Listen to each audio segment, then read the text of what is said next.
3, 2, 1, let go! Level up, level up.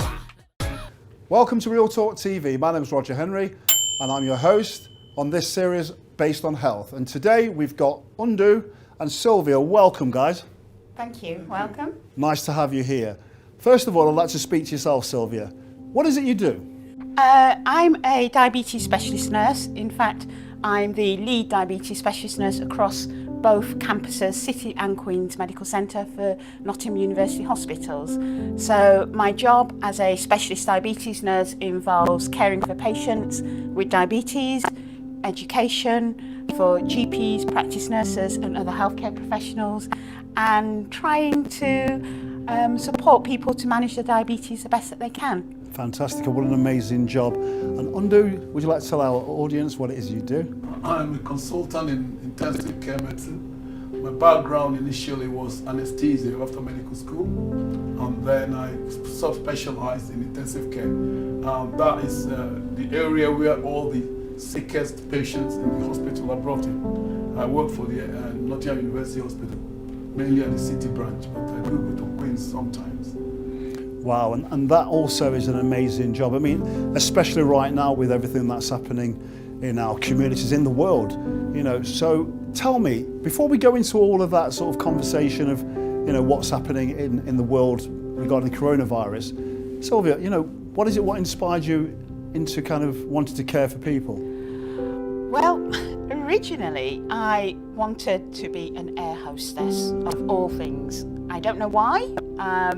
And I can remember going to the careers advisor at school, and she was shocked when my options that I chose were more science-based, as in biology, chemistry, physics, and she was recommending that I did sort of the needlework type courses, the typing courses, and I knew at an early age that I didn't want to do that. I wanted something else. I wanted another level. I'd got an aunt who was a nurse who was also a great inspiration, and it was only from sort of exploring other options that I then thought, yes, I could do nursing, and decided to go down that track of studying to do my nursing.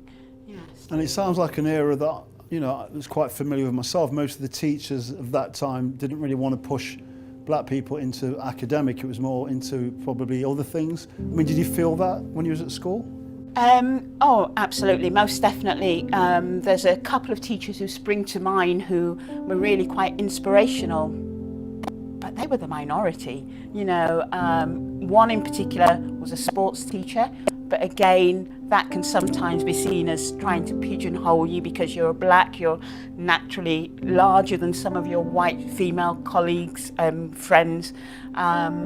So yes, I was gifted, but again, sometimes it's only when you're older on reflection you think, well, is that what people expect you to do?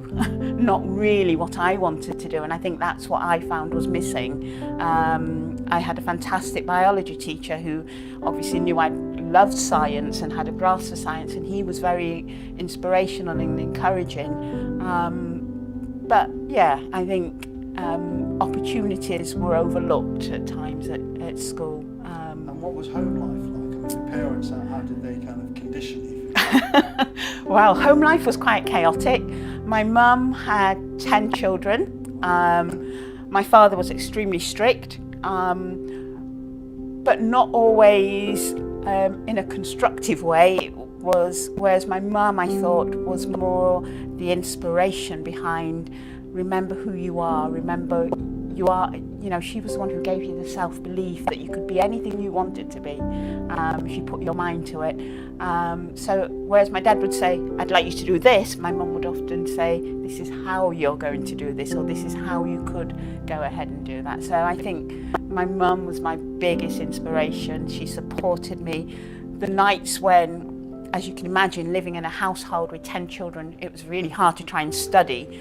And once I'd focused and I knew that I wanted to get into nursing, I knew what grades I needed to get, I would stay up at night and my mum would sit to keep my company as I was studying. So 2 o'clock in the morning, 3 o'clock in the morning, my mum would be sat next to me, nodding in the settee as I'm at the table, because that was the only opportunity that I had the time to use that table, because the house was so crowded. So that's why I say, you know, huge inspiration was my mum. So you can imagine when I eventually got all my grades, went off to apply for my nurse training, again, I felt perhaps one of my first real experience of racism against me. I'd gone to Mansfield for an interview, and as I knocked on the door for this interview, the gentleman who was interviewing said, "Come in." I walked through the door and he was reading a newspaper. A white gentleman in his 40s, 50s, as a 18-year-old young black female, I'm stood with my manners, which my parents had taught me. So I stood and waited. He said nothing and carried on reading the paper. And I said, "Excuse me, I've come for an interview. Are you ready for me now? Would you like me to sit?" And he went, "Yes, sit there," pointed to a chair and turned the page over. Now, as he turned the page over again, I just sat and I didn't know what to do. And I can remember thinking, is this a test? So I sat there, and eventually he sort of picked the papers up, looked at my grades, and he said, "So tell me, why do you want to be a nurse?" I explained to him that I was passionate about caring for people, and then he said, "And why do you want to be a registered general nurse? Why don't you, go for the enrolled nurse course?" Well, for those of you who don't know, the enrolled nurse course is a 2-year course, which is seen as, for those who are perhaps less academic, with those as the state registered nurse course. And I was shocked, and I said, "I don't want to do that. I have the grades to do the higher course. Why would I want to aim for a lower course?" And his words to me were, "I think you might find it easier." Needless to say, the interview entered. I did get offered a position there and turned it down. There was no way at that young age that I knew that I wanted to be in that sort of environment. And ended up going a bit further up the road to Chesterfield, which is predominantly a white area, but because of the influence of Sheffield further up, they seemed a bit more amenable to someone of colour. And it was a completely different process. The interview was very different, very informal. They were interested in me as a person and my desires, and not just about my colour of my skin and where they wanted to pigeonhole me. Hence me doing my training in Chesterfield. And what a fantastic journey, you know, for you to be now a specialist, and a black female specialist as well. That really kind of makes me feel proud, because I feel that there isn't enough black women in prominent positions. So well done to you. So Mdu, your journey sounds like it's a long one. Long way. Thank you. I'm originally from Nigeria. I came to England when I was 14. I say I came, my parents basically sent me. You will go. They sent me and I went all the way to Newcastle. Wow. Can imagine from Lagos to Newcastle, it's a long way. And I nearly turned back, coming back. However, my sister was already here, and she was an influence for me to come here. It was what they call an accident of events. I'm one of 9, by the way. Wow. You're 10, well, one of 9. I'm number 6, so I'm kind of lost in the thing. When I was little, I was very vocal, because I wanted to be noticed. Right. In 6, you get lost, see? So 6th in line. My father was a very busy civil servant, and he had his, just like you, he had his sons and everything. He's one of those people that can't sit on the back seat. He has to be prominent in anything else he does. He did. And he was a stickler for education. So at that time in Nigeria, you paid school fees, full stop. From secondary school, you pay school fees. The primary school was free, secondary school fees. So he spent all his money educating his kids. And the reason for that, he was one of several. His father was a chief. So then he's allowed 3-4 wives. He had 4 wives. Wow. And his mother was the last. Okay. So I'm taking this back because it's relevant in what I'm saying. So what happened was his mom died at childbirth, him. So he was nursed on milk borrowed from nursing mothers then. And as he was growing up, his father died. So all the first, second, third wife with their kids took everything else. So he had to be shipped up at the age of 7, 8 to go and be houseboy somewhere, you know. And he was bright at the time, but went to primary school. But when he came to going to secondary, there was no money. So he had to go and become what he called a servant in a house. Luckily for him, he went to a Christian house. So the clergy took him in and brought him up, sent him to night school. That's how he joined the civil service. And he went from messenger boy all the way up. He came to England for higher courses and then rose in the civil service. And apart from the political system and nepotism in Nigeria, he would have risen to be permanent secretary. But he did quite well for himself. He was my inspiration. Can I ask a question as well? Because this is really important for me. How hard is it to be a black woman? Oh, I mean, it's hard enough being a woman anyway, but being a black woman.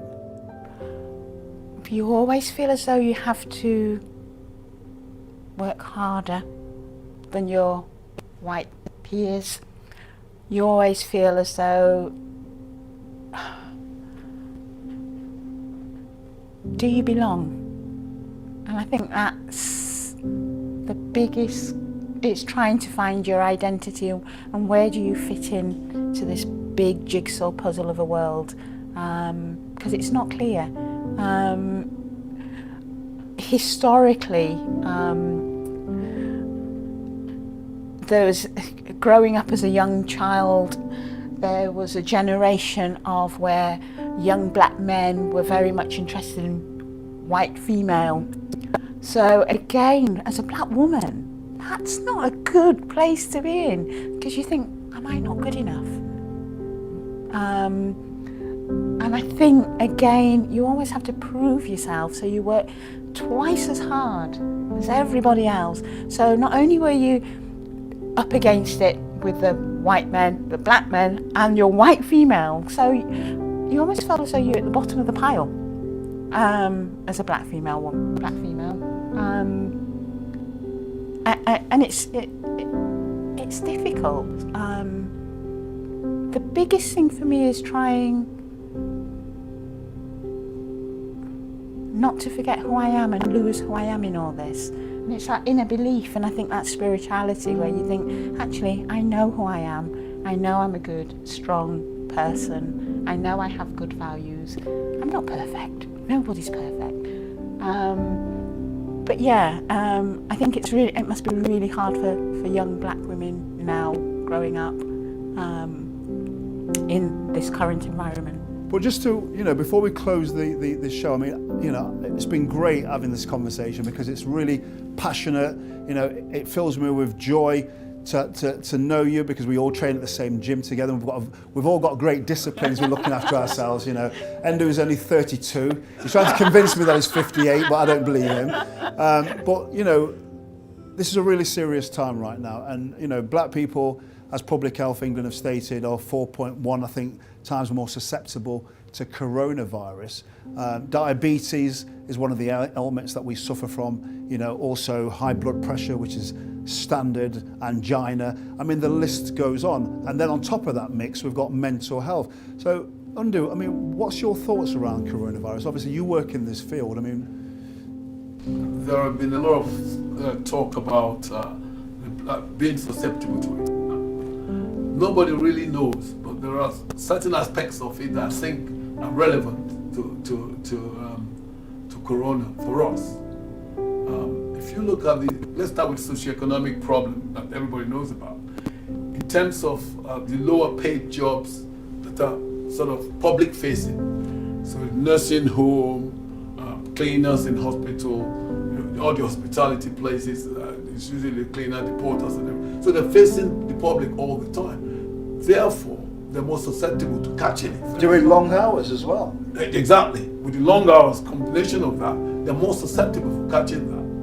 And then they go back home. They're usually bigger family, like you just said. Not only a bigger, extended, isn't it? Every Sunday they all come to one of their aunties or whatever to eat. I mean, that's the culture. Go to church? Yeah, they go to church. So we know that if you're exposed, the more people you're exposed to, your chances of catching it is higher. Not only do you get exposed to them, the viral load is higher, because if you had, say for instance, you meet 12 members of family together and 3 persons carrying it, all 12 of you are going to get it from those 3. Yeah? So your viral load is higher. Therefore, you're going to react more. There's no question. That's a fact for disease process. That's one thing, I think. And there is this thing that, maybe black people are not very clean. That's not true. You know for a fact. Sure. I have more showers than anybody I know. And I know about black people, they will not go out of the house with no clean shirt. Nope. So when they say that, I laugh because I know that that's not true. So that's not the fact there. The other issue, I think, yes, there's no question about the disease process, maybe diabetes and hypertension. Hypertension, not so much. Diabetes is a stronger one that's correlated with COVID. But the other thing that puzzles me amongst this, so that to just sort of annul some of the myths, if you like, the higher class black people, apart from the one that are in the front line, they're not much susceptible to it than anybody else. All the blacks that you see are, I've managed a few. When you look at your background, it fits what I've just said. So it's not, so I would have got it then. It was the case. I would have got it. Exactly. Exposure. I used to tell my colleague in the first phase that I don't care whether you wear PPE or not, I'm sure we're getting dose of it every day. I lived in the thing for 6 months. Why didn't I get it? I didn't have it. Maybe it's to do with me being fit. I don't know. I wouldn't use that. But that's also obviously to fighting disease, you got to be fit. Yeah. Black people have a bit more obesity than anything else. So there's no doubt that's an element also. So if you are fit, you have more ability to fight disease. However, it still doesn't explain it all. If I look back, I always said this to people. When Corona came out, the thing I dreaded wasn't here. I was going to wipe out the whole of Africa. But it hasn't. Why is that? So there's a lot more to it than just being black and having disease. Because in Africa, they're poor. They live together in the hut, but they're not dead. They haven't died. Even Ebola didn't kill them. I think there's something to say about living outdoors.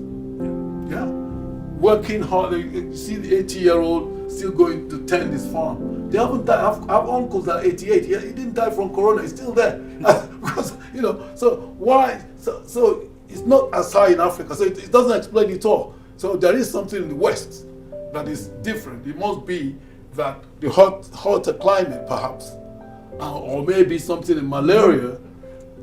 Is protecting them. Whether we like it or not, this is a personal view. Because where does the malaria anti-malaria drug they used earlier?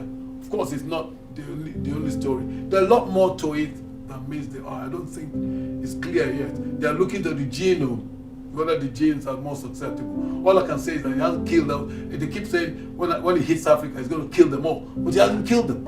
It's more prominent in South Africa. Why? It's more temperate country. It's more temperate in terms of temperature. In the Sahara and the equatorial belt, which Nigeria is part of, he hasn't killed any of them. And I'm not saying that they should have had it worse by right. But somehow it doesn't. There must be something protecting them from there. So it's mainly blacks in a sort of Western society. However, I will end by saying something. This is just anecdotal to my mind now. We're now getting to the second wave, right? At the same time, in March, we've had 3-4 blacks in the unit.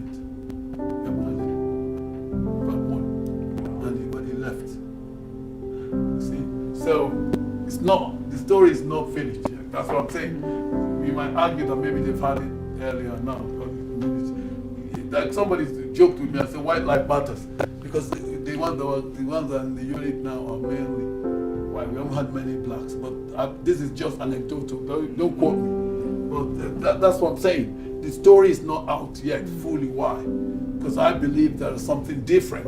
It's not just the fact, but I think strong factor is the socioeconomic one. There's no doubt about that, and that transpires right across in the Asians as well as blacks. It's not only us. All the Asians that get it are taxi drivers. Why? Because they work.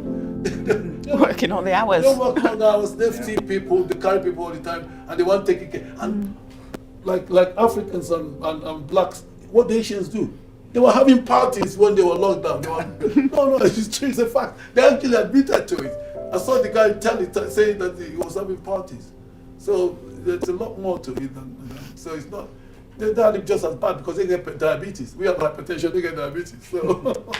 So basically, there's going to be more to be revealed. Absolutely. I think so. So with that, I want to say thank you very much. Great to have you on our series, especially getting to know you better as well, and the inspirational stories for our audiences to hear and stuff is really important. So once again, real people, real problems, real solutions. Thank you.